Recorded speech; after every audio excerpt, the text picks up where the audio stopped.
What is up, YouTube? My name's Travis. I want to thank you for tuning in to another TDH upload. I want to start the video off by saying hopefully you guys had an awesome and safe, enjoyable Labor Day weekend. I know that I did. I went out on the boat, had a blast with the homies. We went out to the Nassau River, ripped up and down the river, all the back creeks, all the little sandbars and stuff. I mean, I had an absolute blast. I got, as you guys can tell, pretty sunburned. My back got lit up, but man, was it an awesome time. But as you guys can probably tell by the title of the video, we got a center console and a front deck for my Carolina Skiff J16. Now, it kind of just happened just all at once. We went out, did boating on Sunday, or went out boating Sunday.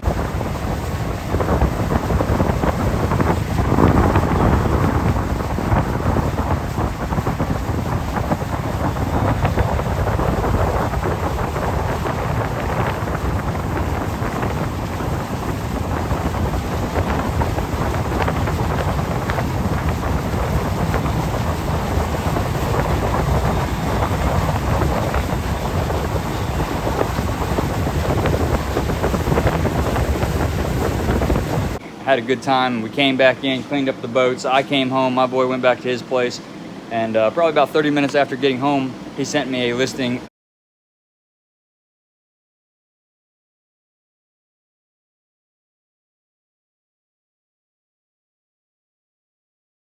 of a center console and a front deck, and I was like, oh man, I need to jump on that immediately. He had already messaged the guy asking him if it's for a Carolina Skiff, and it was, so I followed up and messaged him like, dude, I can come first thing tomorrow morning. I've got cash in hand, and I'll grab those guys off of you and be out of your hair.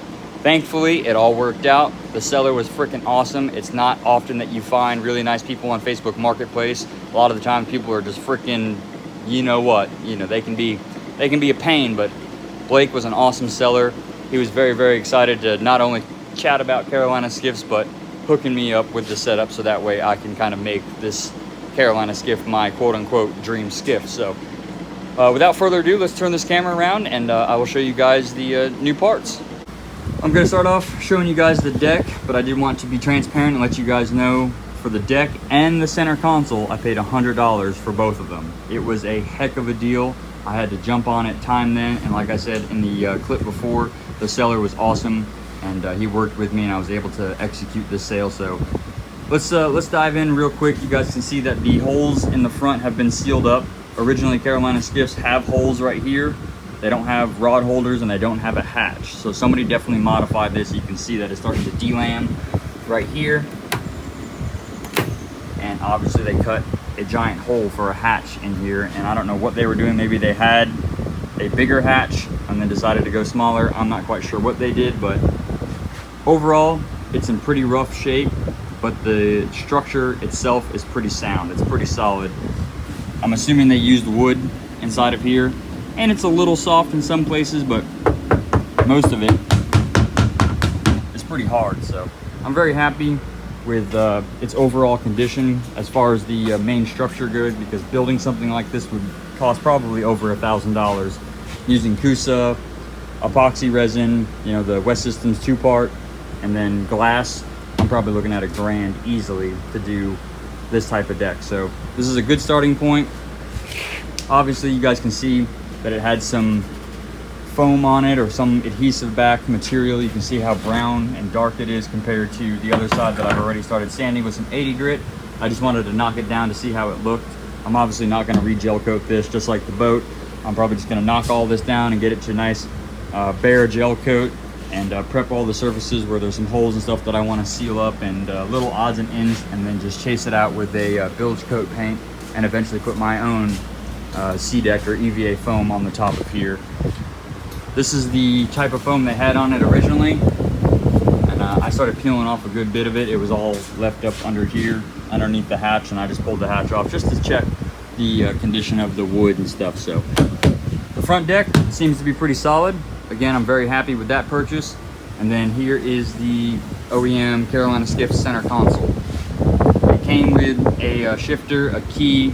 Did not come with the cables for the shifter, but it came with the cables for the steering system, which I will most likely end up using. You can see I've just got it plopped into my tiller handle right now, so it's out of the way.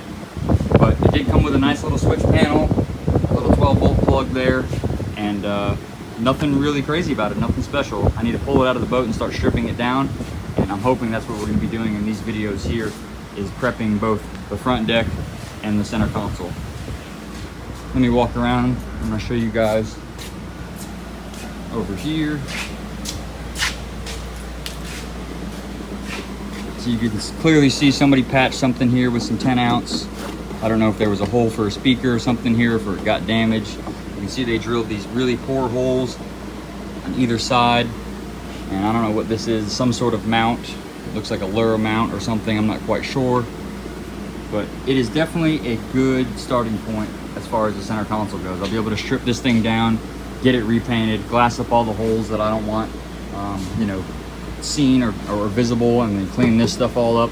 I might end up even getting some fairing compound so that way I can actually clean up the console and make it look aesthetically pleasing. And then some sections on the deck, like up here, once I knock all of this stuff down, I'm probably going to have to fair it out because it's going to be really hard to hide all of this. See all these waves and bumps and whatever they were doing with this. I don't know what was going on, but they're both going to need some love, but they are both good starting points. So I'm very happy with the purchase. Now, I'm on the fence, guys. I won't lie to you. I've been running my Mariner 25, and she has been old faithful to me. She has not left me stranded. She starts up every time that I ask her to. She gets the boat up on plane. She cruises me all around. She does not question anything, and I've been really, really fortunate to have this parts 25 over here.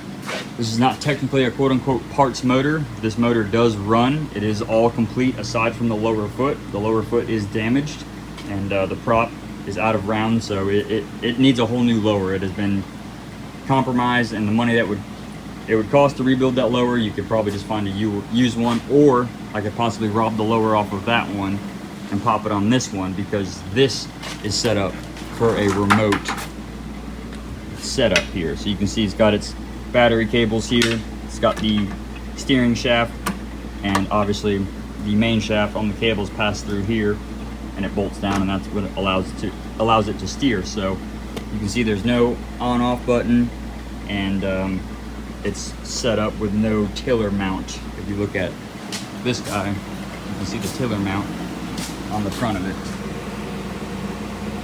So it's a really, really, really hard call. I have a motor that could go remote. I have shift cables, and now I have steering cables. I could bring this 25 to life to get me on the water with the center console, but I am really on the fence about selling both that 25 and selling her with it as a spare or parts motor, and just buying a 40 horse Yamaha. That's what I really, really want, is a Yamaha. So I'm definitely up in the air. This is gonna be a hard one. But if you guys are interested and you are in the Jacksonville area, drop a comment below and let me know if you have any interest in the Mariner. And obviously I would sell the Mercury 25 along with it too. So aside from me running my mouth, this is probably going to be part one of this series. We're gonna start sanding on the front deck here, and then after the front deck gets all sanded down and I figure out what I'm gonna end up doing about this hatch and stuff, we'll move on to disassembling the center console. So this will probably be a multi-part series. I know I'm talking a lot in the beginning of the video. I just wanted to bring you guys up to speed on what is going on and how I acquire these parts and kind of the game plan overall. So I'm gonna shut up now. We'll set up the time lapse. I don't know if I'm gonna continue sanding today. I have a customer coming by, and I've got to run up to his barn to check out a potential job that I might land. And maybe this evening when I come back, I'll continue sanding on this, but if not, we will be picking it up throughout the week, on and off after my jobs, and hopefully this weekend we can put some good time into it. So that is the game plan, guys. Let's get to work. Hey guys, so I just wanted to apologize. For whatever reason, my music is intermittent or not working every time I export my video. I go to play it back and it's just not playing. It shows it in the actual editing software, but for whatever reason it just will not export it with the music. It's music I've used before and always use, but I just wanted to apologize. Back to the video.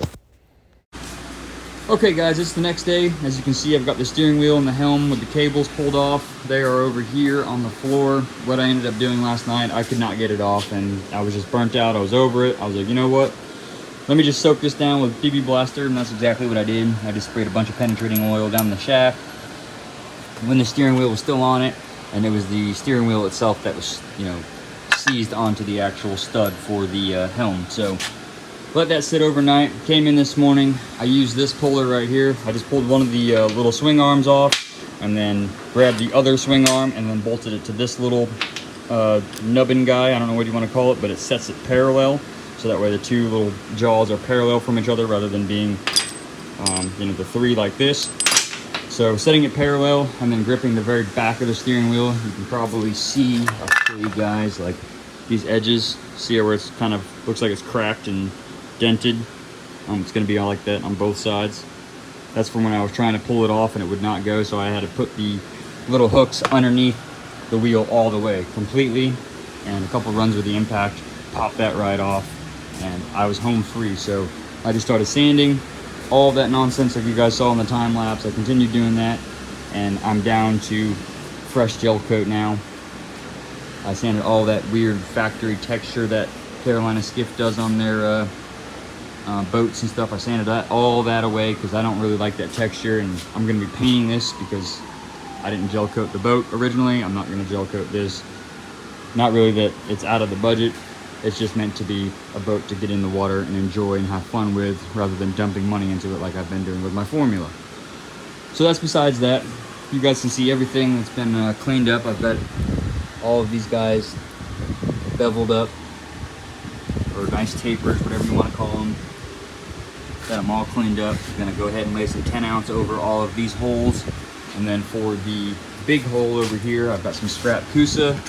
I'm gonna just cut this down, trace it out, fit that up over the hole, and then I'll probably end up doing that last. I'll probably have to epoxy the face of the Kusa down to the back side here, and then start layering it up with some glass, building that up. I just want something to be structural behind it rather than just relying on the fiberglass, and I think that'd be the right thing to do for that hole. So other than that, as you can see, there's thousands of little tiny holes in the center console. I'm just gonna mix up some putty, some Cavasil, and swipe these guys and fill them up. You can see they're already tapered. I hit them with a countersink bit, and I'll probably come through and just grind out the faces just a little bit, so that way there's some clean fiberglass, and yeah, fill those guys up. And other than that, there's just gonna be a lot of fiberglass repair on the center console, letting that stuff harden, kick off, and then we can come back behind it and start shaping it and prepping it. I'm not quite sure what I'm gonna do. Obviously this is for the steering wheel. This was for some sort of factory gauge, and I'm assuming that this was a factory gauge at one point in time, and they cut it out. Did a terrible job, by the way. But they cut it out for the switch panel. This was the switch panel, and fuse blocks that they had on it, or bus bars I should say, excuse me. Got your positive and your negative here. Somebody did it somewhat right, although they used jumper cable wire, which is hilarious. Jumper cable wire, and just cut the alligator clamps off the ends and put those guys on there, and they clearly corroded. But that is the update for you guys. We're gonna throw back the or turn back the time lapse and continue patching her up.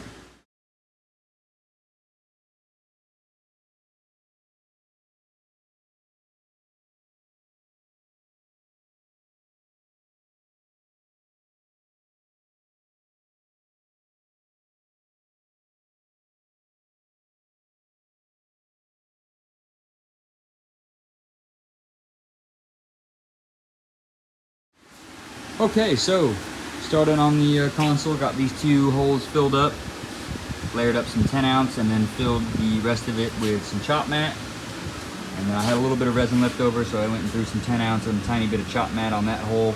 I'll let all of this kick off. This stuff will probably be ready for sanding and shaping, but this I'll have to grind and ice it up. That way I can continue adding more filler material to that.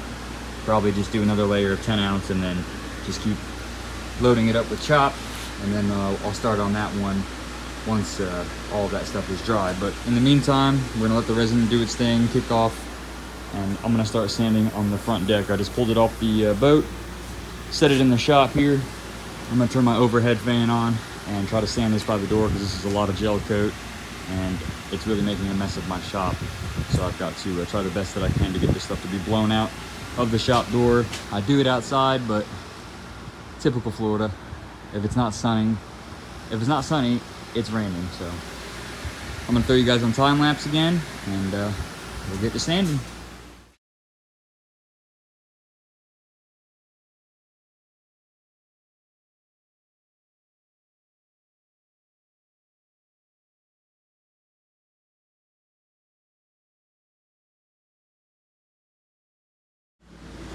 Well, the front deck is looking better already. Went ahead and knocked down most of that gel coat there. You can see some spider cracking that's still in the existing gel coat, and then these thousands of holes. I have no idea what these people could have mounted here. I don't know why there's thousands of holes in this thing and in the center console, but somebody was drill happy. I could picture maybe a seat being here, you know, a seat mounted there, and then like your GPS or maybe a light mounted here. And then it kind of looks like a trolley motor was maybe mounted over in this area with these 4 bolts here. I don't know why there's thousands of holes, but it is what it is. I've gotten all of the old grime and all that like adhesive nasty stuff from their old EVA foam knocked off the deck. I need to address not only this hatch hole here. I have no idea again what the heck they were thinking. I don't know, maybe they had a hatch that took up this whole area here, and then maybe they were like, I don't have a hatch that big, or I don't like it, or maybe I don't know what they did, but I need to figure out a way to clean this up. That will be coming up, and along with the front of the deck too. You can see here it's completely delaminating. I mean, this chop mat in here is not even hard. It's like they didn't even get resin on it. They totally went in dry with not enough resin. That's still soft, like it, you know, would be if you were to buy it at the store. That's crazy. So I'm gonna have to address this. I do like that the holes are sealed off, but I may have to have Jack help me with these guys, or maybe I'll attempt to do it and try to do it in a better manner. This just looks freaking hideous. So I'll address that and the hatch at a different date. What I'm gonna go ahead and do now, I went ahead with my die grinder on this nice burr bit here. Just went in all of these holes and tapered them out a bit, ground them out, so that way all the cabosil that I'm about to get ready to shove into this hole adheres to all of this material. I'm assuming there's a little bit of core material in there with fiberglass, and then I know for a fact that there's wood, as you guys can see, on the front side of the console. So that's the game plan. Cabosealing up the holes here and the holes on the front deck, like all of these ones that are all just randomly throughout the deck on the front. Obviously not the mounting holes. There's going to be a few holes that I'm going to have to hit later on once I figure out what hole I'm going to use to mount and what hole is just there because, I don't know, they were mounting something to it. Who knows? But now we're going to mix up some cabosil. I know I've repeated myself like 3 times, but I had to run up and grab more West Systems epoxies. You can hear I'm pretty low on this guy, so we did get a fresh batch ready to rock and roll. So that's on the back burner for when we have to do more glass work. I was hoping to maybe do a little more glass work on this, but it is Thursday night. It is the NFL kickoff, so I'm probably going to hold off on glassing anymore today. Just mix up this cabosil, smear it in there, and then let that stuff kick off and go from there. So let's get it done.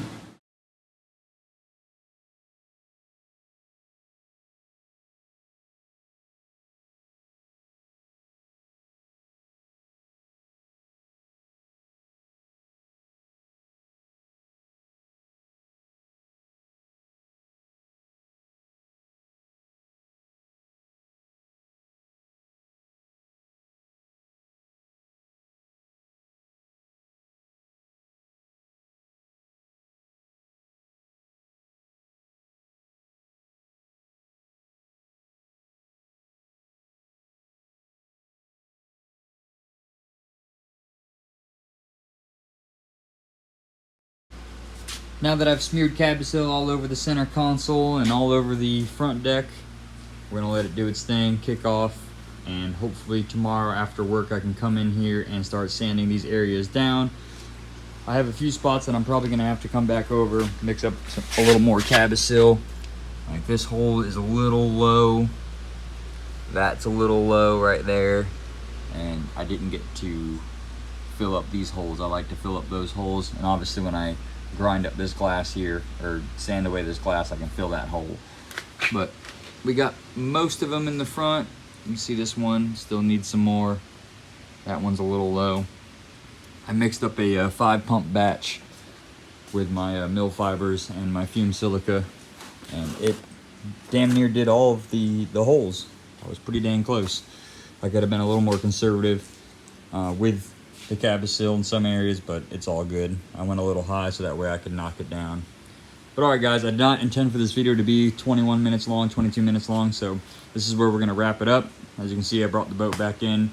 It is raining, has been raining, and it is Thursday, so I'm gonna go watch some football tonight and hang out with the old lady. Hopefully after work tomorrow, we can continue working on these guys and make some progress getting it into the boat. So I'll see you guys then. Thank you so much for watching. I'll catch you in the next one. Later. I'm always in the doghouse.